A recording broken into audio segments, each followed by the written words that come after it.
दोस्तों एक बार एक बड़े से हॉल में बहुत सारे लोग बैठे थे।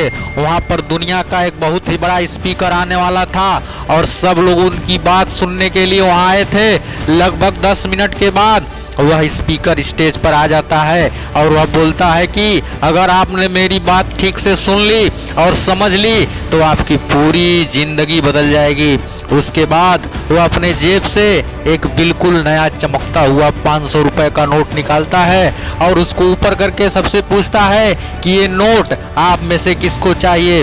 ये सुनते ही सब लोग अपने अपने हाथ ऊपर कर देते हैं। वह स्पीकर बोलता है कि ये नोट मैं आप में से किसी एक को दूंगा, लेकिन इसके लिए आपको थोड़ा वेट करना होगा। अब वह स्पीकर उस नोट को अपनी मुट्ठी में बंद कर लेता है और थोड़ी देर तक उसको मसलता है। अब उस नए नोट में सल पड़ जाते हैं और वह थोड़ा पुराना सा दिखने लगता है और वह एक किनारे से थोड़ा फट भी जाता है। इसके बाद वह फिर से उस नोट को ऊपर करके पूछता है अब ये 500 का नोट किसको चाहिए। इस बार भी सभी लोग अपने अपने हाथ ऊपर कर देते हैं। तब स्पीकर ने उस नोट को जमीन पर गिरा दिया और उस नोट पर 3-4 बार पैर रख दिया, जिससे नोट और पुराना हो गया और उस पर थोड़ा मिट्टी भी लग गई थी। फिर उन्होंने उस नोट को ऊपर किया और पूछा कि अब बताओ अब इस नोट को आप में से कौन सा लेना चाहता है। और इस बार भी सब के सब ने अपने हाथ ऊपर कर दिए। स्पीकर अब नोट को फिर से नीचे जमीन पर गिरा देता है और उस पर कूद कूद कर उसको दोनों पैरों से रगड़ देता है और उसके ऊपर चाय भी गिरा देता है। अब नोट इतना गंदा हो जाता है कि उसको पहचानना भी मुश्किल होता है।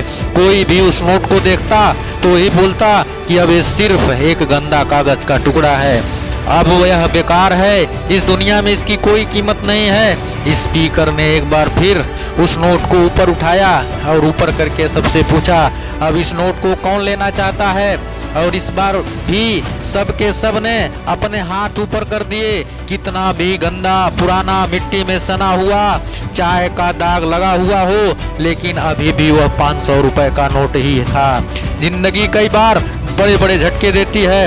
आप एग्जाम में फेल हो जाते हो या जॉब के इंटरव्यू के बाद आपका सिलेक्शन नहीं होता है, जब आपका बुरा समय चल रहा होता है, आप सिचुएशन का सामना कर रहे होते हो, इसके बाद आपको लगने लगता है कि आप सफलता के लायक ही नहीं हैं, आपको लगता है कि दूसरे लोग आपसे बेटर हैं और आप किसी काम के नहीं हो, तो आपकी कोई वैल्यू नहीं है। हमेशा याद रखो, इससे कोई फर्क नहीं पड़ता कि आपने कितनी बार सिचुएशन का सामना किया है, आप जिंदगी में कितने बार फेल हुए हो, आपकी वैल्यू हमेशा वही रहेगी जो पहले थे। आपके पास कुछ खास है जो दूसरे के पास नहीं है और ये कोई भी आपसे छीन नहीं सकता। अब तक सक्सेस नहीं मिलने से आपकी वैल्यू कम नहीं हुई है। आप अभी भी अपने बारे में कितना भी लो फील कर रहे हो, उससे कोई फर्क नहीं पड़ता।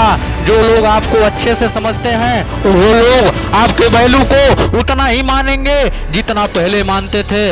और अपनी वैल्यू को समझो और कुछ बड़ा करके दिखाओ। धन्यवाद।